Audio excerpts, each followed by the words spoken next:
Assalamualaikum. Hai anak-anak kelas 12, ketemu lagi dengan Ibu dalam mata pelajaran PPKN. Gimana kabarnya hari ini? Mudah-mudahan selalu sehat dan tetap ceria. Nah, hari ini kita masih membahas bab 2, yaitu tentang perlindungan dan penegakan hukum di Indonesia. Nah, seperti minggu kemarin, kita masih di bagian B, yaitu peran lembaga penegak hukum dalam menjamin keadilan dan kedamaian di Indonesia. Ada 5 peran lembaga penegak hukum yang akan kita bahas. Yang pertama adalah polisi. Mungkin sudah tidak asing lagi, apa sih peran Lembaga Kepolisian Republik Indonesia dalam menjamin keadilan dan kedamaian.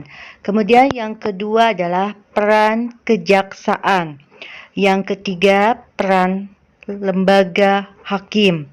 Yang keempat, peran advokat. Nah, mungkin kalian baru mendengar istilah advokat. Nanti akan kita bahas apa sih advokat itu. Dan yang kelima adalah peran KPK. Nah, yang pertama akan kita bahas adalah peranan Kepolisian Republik Indonesia. Seperti yang sudah diketahui, peranannya yaitu memelihara keamanan dan ketertiban masyarakat, menegakkan hukum, serta memberikan perlindungan, pengayoman, dan pelayanan kepada masyarakat dalam rangka terpeliharanya keamanan dalam negeri.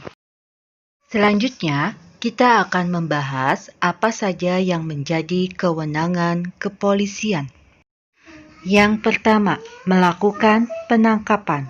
Seperti terlihat dalam gambar, ada beberapa polisi yang sedang melakukan penangkapan terhadap mereka yang melakukan kejahatan. Yang kedua, menjaga TKP. Seperti terlihat di gambar, TKP akan selalu dikasih tanda oleh polisi. Yang ketiga, bisa dilihat di gambar, kewenangan kepolisian adalah menghadapkan orang kepada penyidik dalam rangka penyidikan. Yang keempat, polisi berwenang menyuruh berhenti orang yang polisi curigai dan menanyakan serta memeriksa tanda pengenal diri.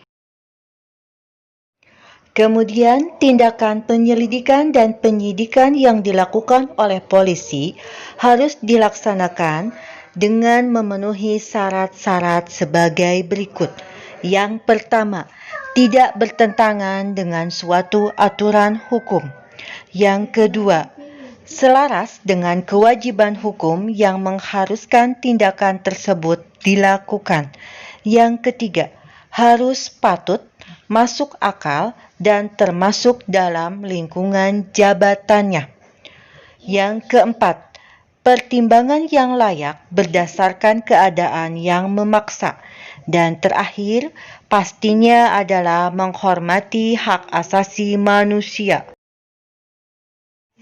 Kemudian akan kita bahas yaitu peranan Kejaksaan Republik Indonesia, yaitu menegakkan supremasi hukum, perlindungan kepentingan umum, penegakan HAM, serta pemberantasan KKN. Kemudian, adapun kewenangan kejaksaan terbagi dalam beberapa bidang. Yang pertama di bidang pidana. Yang pertama, melakukan penuntutan. Yang kedua, melaksanakan penetapan hakim. Yang ketiga, melakukan pengawasan. Yang keempat, melakukan penyidikan tindak pidana. Yang kelima, melengkapi berkas perkara tertentu. Sekarang kita akan membahas kewenangan kejaksaan di bidang perdata dan tata usaha negara. yaitu kejaksaan dengan kuasa khusus dapat bertindak baik di dalam maupun di luar pengadilan untuk dan atas nama negara atau pemerintah. Kewenangan kejaksaan yang ketiga yaitu dalam bidang ketertiban dan ketentraman umum. Kewenangan yang pertama yaitu peningkatan kesadaran hukum masyarakat seperti dilihat dalam gambar di pojok. Yang kedua, kewenangan kejaksaan di bidang ketertiban adalah pengamanan kebijakan penegakan hukum.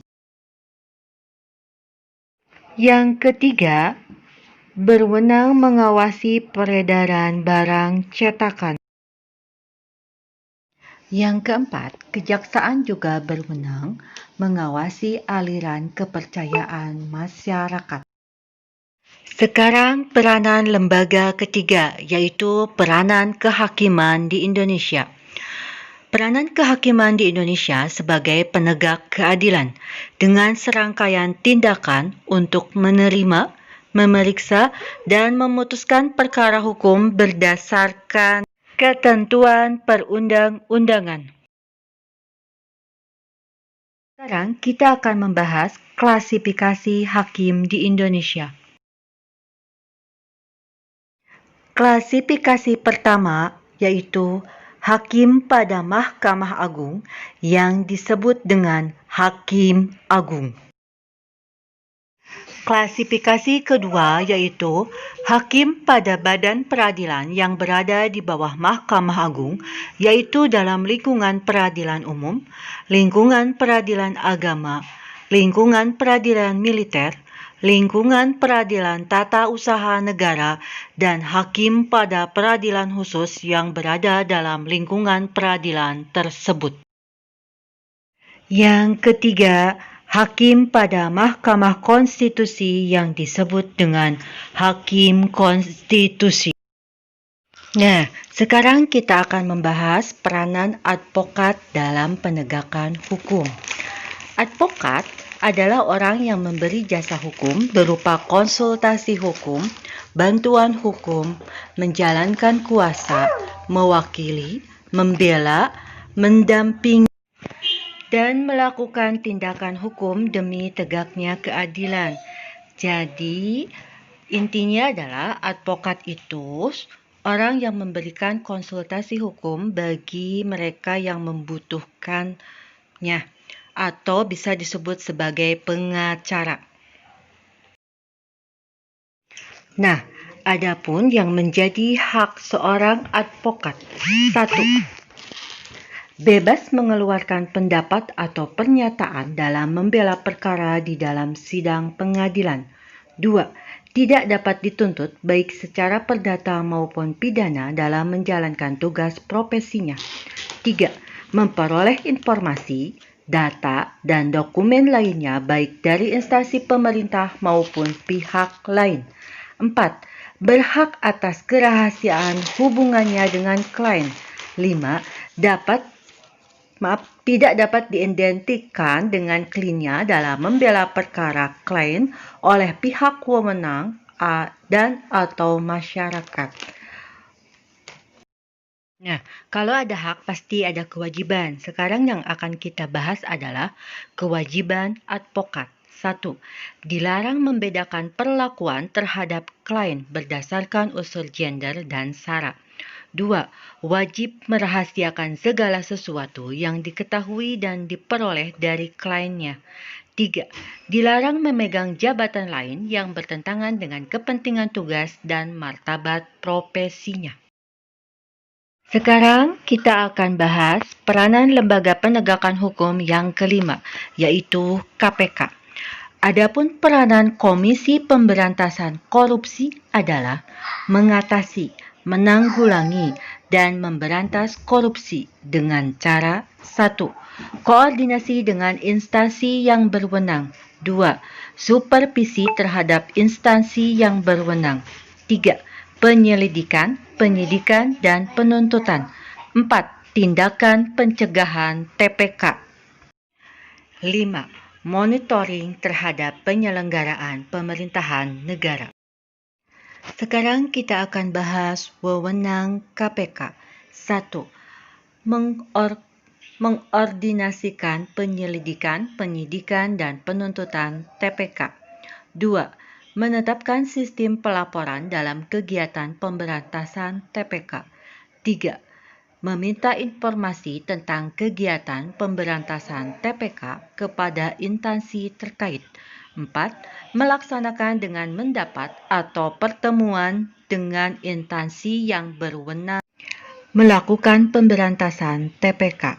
5. Meminta laporan instansi terkait pencegahan TPK. Adapun yang dimaksud dengan TPK adalah tindak pidana korupsi. Sekarang kita akan membahas pedoman KPK. Pertama, mengutamakan landasan peraturan perundang-undangan, kepatutan, dan keadilan, atau yang dikenal dengan istilah kepastian hukum. 2. Membuka diri terhadap hak masyarakat untuk memperoleh informasi yang benar, jujur, dan tidak diskriminatif, atau yang disebut dengan keterbukaan.